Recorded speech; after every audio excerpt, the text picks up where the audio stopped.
hacer énfasis más que todo, les voy a hacer un poco de recuerdo de lo que viene a ser el sistema nervioso como tal, y empezamos con fármacos que van a estar implicados en lo que viene a ser ansiedad de sueño.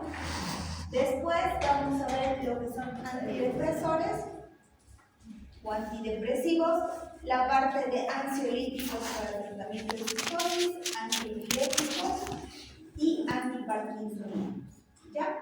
Empezamos con lo que viene a ser generalidades del sistema nervioso. Vamos a ver que, o recordemos que esta es una red que está organizada y las células principales que son las neuronas. Tenemos millones de neuronas que lamentablemente van a tener. ¿Las neuronas se regeneran o no? Según estudios dicen que sí, las neuronas sí tienen un proceso de regeneración. Antes se decía que no se muere la neurona y hasta ahí. No, sí tiene un proceso de regeneración, pero a diferencia del resto de las células, su tiempo de regeneración es bastante largo, ¿no? Y no va a llegar a regenerarse por completo como cuando estaba en la parte inicial, pero sí tiene un proceso de regeneración. Vamos a ver o recordar lo que viene a ser en el sistema, que tenemos tres funciones principales: sensitiva, motora e integradora, ¿verdad? La sensitiva, todo lo que viene a ser la parte posterior en realidad, tanto estímulos internos como externos, que van a darnos la percepción a nivel de lo que viene a ser el encéfalo y la médula espinal. Cuando los impulsos llegan solamente hasta la médula espinal y rebotan, ¿qué se llama? Normalmente nosotros percibimos, ¿no? Hablando de la parte sensitiva. Si es por la parte táctil, va el impulso nervioso desde los receptores sensoriales y llegan a la corteza. ¿Sí? Hasta ahí estamos claros. Va a hacer un procesamiento en la función integradora y tendremos una respuesta motora, ¿no? Esta es la vía normal. Pero también existe una vía donde el impulso llega, pero solamente llega hasta la médula y vuelve a una respuesta. ¿Qué se llama eso?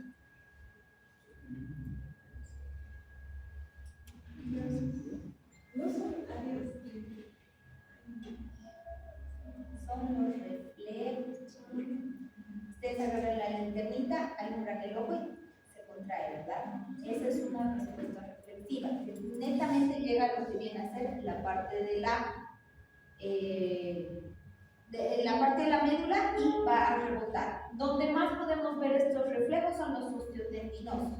Golpeamos la rodilla y pateamos. ¿Sí? ¿Se acuerdan de los reflejos? No. Vamos a ver que también dentro de estos tenemos sus dos funciones principales: procesar información sensitiva, y la otra función es la de planificación, formación de pensamientos, emociones y recuerdos. Ambos van a estar implicados en lo que viene a ser la función cerebral. Ahora, en cuanto a lo que vienen a ser las neuronas, estas van a ser responsables de captar lo que son los impulsos nerviosos, sensibilidad, pero también están implicados en las funciones de alta complejidad, como vienen a ser los pensamientos, control de la actividad muscular y regulación de la secreción glandular. Muchas veces estos van a estar integrados, como en otros casos no. ¿En qué casos están integrados? Por ejemplo, cuando hay una situación de estrés, especialmente por ustedes, empieza a haber una secreción glandular, ¿verdad? Empiezan a transpirar más, se les mojan las manos en especial y las hojas no se vuelven todas arrugadas.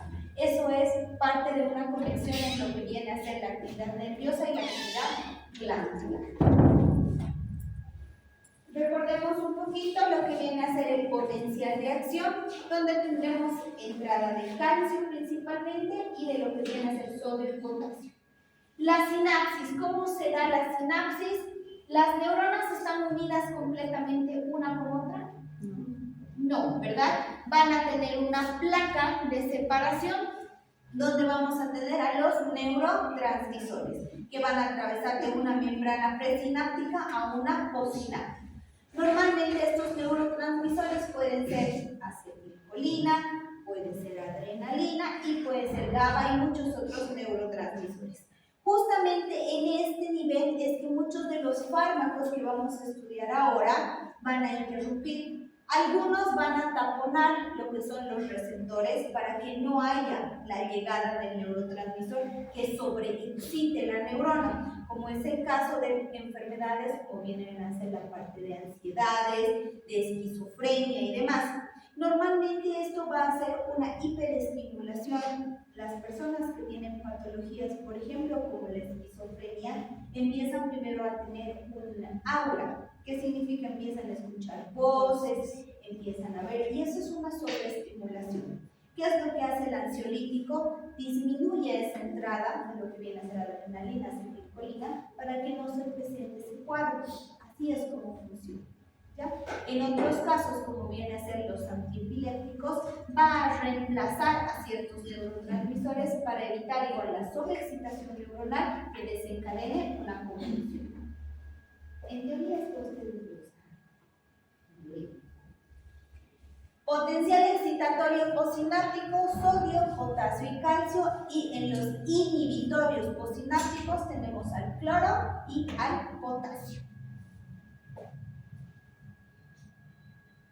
Ahora, también tenemos lo que viene a ser remoción o limpieza, si quieren, de los neurotransmisores, donde vamos a ver que estos neurotransmisores, una vez de ser utilizados, se van a encapsular en vesículas, ¿verdad? Se van a llevar al sitio, pero tenemos por difusión, ¿no? Que es netamente simple, lo que viene a ser degradación enzimática en algunos casos y recaptación celular. Los neurotransmisores muchas veces se van a metabolizar y se van a dividir, ¿verdad? Como la acetilcolina, que tiene su función de acetilcoenzima A y la parte de la colina. Entonces, muchos de estos vamos a tener una degradación para que se vayan reutilizando. Normalmente los neurotransmisores siempre van a tener un periodo de reciclaje. No es que los utilizamos y se perdieron. Normalmente se dividen y nuevamente van a reutilizarse. Hasta aquí, sí se acuerdan, sistema nervioso. Empezamos ya con lo que viene a ser las patologías. Vamos a empezar con una que es de las más comunes, que viene a ser la parte de la ansiedad. Esta es una respuesta fisiológica normal ante situaciones estimulantes nuevas, intensas o amenazantes en el ambiente, que permite al organismo adaptarse para tener una respuesta que lo va a preparar y lo va a adaptar a estos cambios que hay. Los trastornos de ansiedad pues van a ser ya un estado patológico. Todos hemos tenido alguna vez un momento de ansiedad, ¿verdad? Antes del examen están ansiosos ustedes porque no saben a qué se van a enfrentar, completamente normal. Pero ¿cuándo se va a volver patológico? Vamos a ver que cuando es demasiada intensa la respuesta, cuando tenemos un trastorno como tal, tenemos una persona que empieza a caminar de un lado a otro, cuando el cuadro tiene una mayor duración, normalmente un estado ansioso no debe sobrepasar, exagerando, de los 30 minutos. ¿No? Ustedes están ansiosos, llegan al examen, ven el examen que no era tan mortal y dicen ya, pues se calman, ¿verdad? Pero cuando estamos hablando de un proceso patológico, el estado ansioso está por horas, por días, tanto que no pueden dormir los pacientes porque continúan en ese estado ansioso. Puede ocurrir este trastorno de ansiedad sin ningún tipo de estímulo. No hay ninguna situación, o sea, se levantó y está ansioso. No hay nada nuevo y empieza la parte de la ansiedad. Entonces ahí estamos hablando de una patología. Una respuesta inadecuada al estímulo. Por ejemplo, tú le saludas y de la nada la persona ya empieza a reaccionar de una manera inadecuada, ¿no? Entonces igual es un proceso de ansiedad patológico. Y estímulos que normalmente no deberían generar ningún tipo de respuesta, en estos pacientes patológicos empieza su periodo de ansiedad. Entonces, ahí es cuando nosotros estamos hablando netamente de lo que es un trastorno o un estado patológico. ¿Por qué se va a dar? Normalmente esto es el resultado de una activación excesiva de lo que es el sistema nervioso, especialmente de algunos núcleos. Puede darse por niveles reducidos de lo que viene a ser el GABA, ¿no? Y como les decía, va a llevar a estados de insomnio. Cuando el paciente no duerme, la ansiedad se va potenciando. Entonces es una cadena. Está en el estado ansioso, normalmente dormimos y deberíamos frenar la ansiedad. En este caso ellos no pueden dormir porque siguen sobrepensando. Entonces es una cadena que va con privación de sueño y demás. ¿Qué es lo que va a suceder? En lo que viene a ser ansiedad e insomnio, vamos a ver que podemos tratar con diferentes grupos de fármacos que van a activar lo que son los receptores GABA. En este caso vamos a tener los tipo benzodiazepinas y los no benzodiazepinas. En los no benzodiazepínicos tenemos al zolpidem, al Saleplon y a lo que es la esopiclona. Estos normalmente tenemos que tratar de utilizarlos, ahorita vamos a irlos viendo uno por uno, pero normalmente siempre van a ver que en la parte psiquiátrica, porque psicología no aplica en esto, las benzodiazepinas son las más utilizadas, ¿verdad? Pero en una dosificación bajita, que lo que vaya a hacer es inducir al sueño. Normalmente tenemos que ver cuál es la ansiedad. Si bien es un trastorno patológico, también se considera una sintomatología, por ejemplo en un periodo de esquizofrenia. Los esquizofrénicos tienen periodos de ansiedad y de depresión, entonces van de un lado, de un extremo al otro. Entonces tenemos que ver qué tipo de patología es. Sabemos que tenemos tres tipos de receptores GABA, A, B y C, ¿verdad? El receptor A vamos a encontrarlo en la membrana postsináptica y normalmente está relacionado con los receptores de las benzodiazepinas. Entonces vamos a ver que cuando utilicemos una benzodiazepina se va a ir a los receptores A, principalmente. ¿Dónde los vamos a encontrar? Tenemos el omega 1 tipo benzodiazepínico 1 que está en el cerebelo. Las acciones son ansiolíticas e hipnótico-sedantes. Se relaja y se duerme. En el tipo 2 o el omega 2 va a estar en el cuerpo estriado y en el cuerpo espinal dorsal, donde solamente va a provocar relajación muscular. Y el último, el tipo 3, va a estar en la parte renal y no nos va a dar una acción franca en respuesta a este tipo de patología. Entonces nosotros tenemos que ver cómo vamos a dosificar la benzodiazepina. Si yo quiero que mi paciente se duerma o que solo se relaje.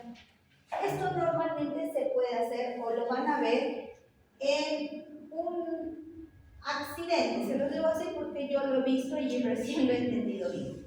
Era una enfermera mayorcita que se le ocurrió comer una marraqueta.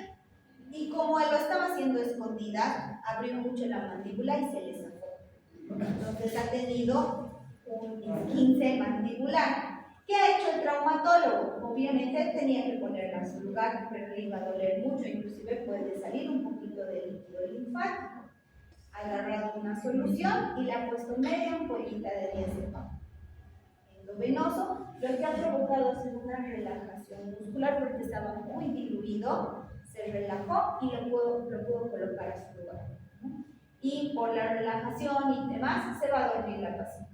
Pero en unos casos de que yo tengo un paciente ansioso que se está poniendo inclusive violento, ¿qué es lo que hacemos? Diluimos en bolo y ponemos una cantidad más concentrada. ¿Qué hacemos? Que el paciente se duerme. Ese ratito se duerme, pero tenemos que controlar, porque así como hace relajación muscular, va a ser una relajación del diafragma. ¿Qué va a pasar? El paciente va a dejar de respirar. Entonces siempre tenemos que tener cuidado en la utilización de las benzodiazepinas.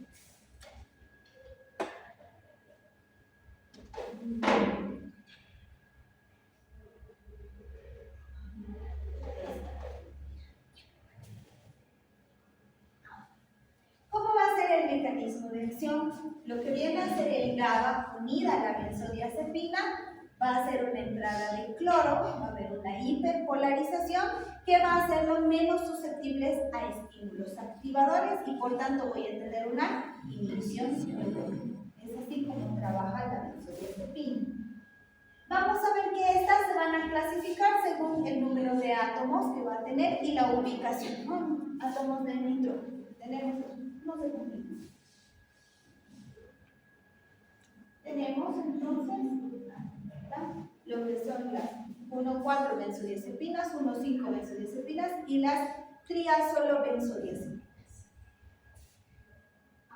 Ahí está. Esto es lo que me interesa que sepamos. Vamos a ver que los efectos van a estar, como les decía, en función a la dosis empleada. Si yo tengo menos o más cantidad, vamos a tener o vamos a poder regular justamente este tipo de respuesta.